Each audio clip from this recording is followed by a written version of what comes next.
किसी ने मजाक में पूछा भी कि मोदी साहब सारे विपक्ष के लोगों को भेज रहे हैं। बोले उन्होंने कहा है सबका साथ सबका विकास। इसकी खासियत यह है रात में नहीं, ये दिन में बदलता है, खुल्लम खुल्ला बदलता है। ये रात में कोई काम नहीं करता है। तो दूसरा वाला है वो ज्यादा शातिर है। उसने उनकी नीदरलैंड से लौटने की उस दिन की टिकट कराई जिस दिन पार्लियामेंट के अंदर बिल लाना था। उस दिन तो वहां से फ्लाइट भी नहीं चलती थी। जय श्री राम। और शुरू करते हैं बिना किसी बकचोदी के। इसकी खासियत यह है रात में नहीं, ये दिन में बदलता है, खुल्लम खुल्ला बदलता है। ये रात में कोई काम नहीं करता है। इसने ऐलानिया, लोग गुपचुप लगे हुए थे। गुपचुप तो प्लानिंग होती है, कांड तो दिन में होता है। 370 खुल्लम खुल्ला हटाई, खुल्लम खुल्ला हटाई। इस इंतजाम के साथ उठाई कि सुप्रीम कोर्ट को भी यह समझ नहीं आ रहा कि अब इसके बारे में क्या करें। इसलिए कॉमा फुल स्टॉप कब लगाना है इसका ध्यान रखिए। उर्दू में, जो लोग उर्दू जानते हैं, उसमें एक अक्षर है जिसका रूप एक ही सा होता है। अक्षर का रूप एक होता है, उसे नुक्ता भी कहते हैं उर्दू में, और अंग्रेजी में पॉइंट कहते हैं, और हिंदी में बिंदी कहते हैं। एक अक्षर का पूरा आकार सेम होता है, उसमें नुक्ता लगा दीजिए। उसमें डॉट ऊपर लगाएंगे तो खुदा होगा, डॉट हट के नीचे लग गया तो जुदा हो जाता है। इसलिए ध्यान रखिए, कॉमा फुल स्टॉप सही जगह लगाइए।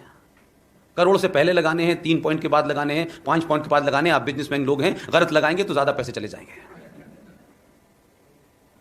ऐलानिया उसने इंतजाम किया, 370 कैसे हटेगी बताया ही नहीं किसी को। सब लोग सुबह अच्छे अच्छे कपड़े पहन के घूम रहे थे। उसने कहा इंतजाम मैंने सिर्फ 2 ही लोग, उसको जानता था। उसकी पार्टी में भी बड़े बिरले लोग हैं, उनका इनको भी नहीं बताना है। कोई पता नहीं 40 साल से दिल्ली में ये बहक रहे थे। ये तो बेचारा गुजरात से नया नया गया था। उन्होंने कहा ये बहक रहे थे कहीं ये बहक ना जाएं। किसी को पता ही नहीं था। और जिनके वारिस 70 साल से सत्ता में थे वो बार बार पीछे मुड़ के देख रहे थे कि ये भारतीय संसदीय इतिहास में पहली घटना थी। पता है क्या थी? सच बताइए, नहीं मालूम आपको? भारतीय संसदीय इतिहास में यह पहली घटना इसलिए थी कि जिस सरकार को यह पता था कि यह बिल दोनों सदनों में पास होगा और दोनों सदनों में बहुमत होना चाहिए तभी होगा, ऐसा खिलाड़ी भेजा आपने। बोला जिसमें मेरा बहुमत नहीं है मैं उसी में पहले पास कराता हूं। बहुत देर तक लोग सोच रहे ये हुआ क्या है। वो मुड़ मुड़ के देख रहे थे कहां गए वो लोग।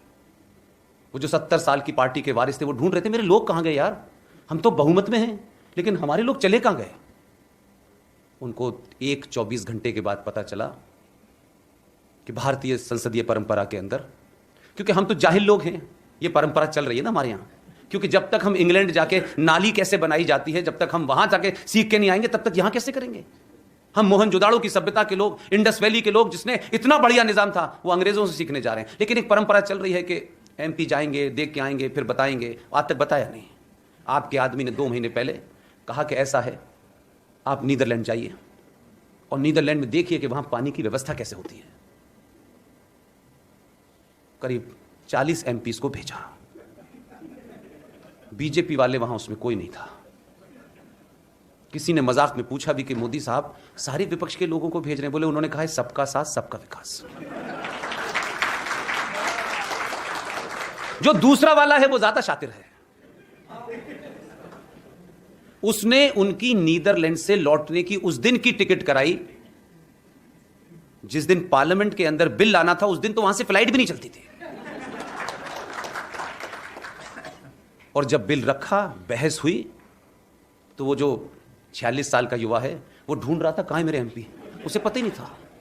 2 दिन बाद इतनी सुनाई उनको, बोला अब क्या फायदा है।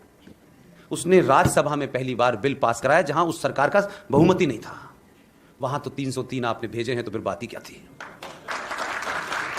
प्लानिंग गुप्त होती है, कांड खुले में होता है।